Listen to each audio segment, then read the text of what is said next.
ثلج، تلج يعني. تمام، حلو.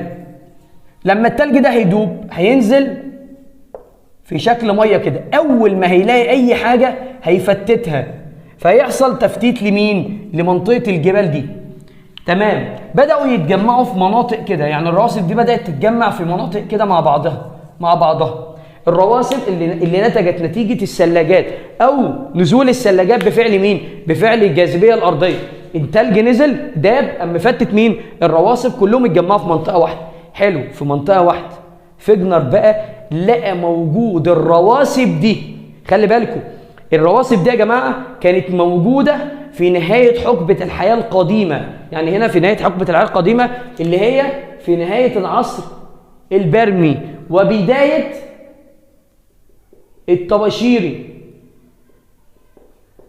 قال لك جميل جدا، يعني هي كانت موجوده في القديم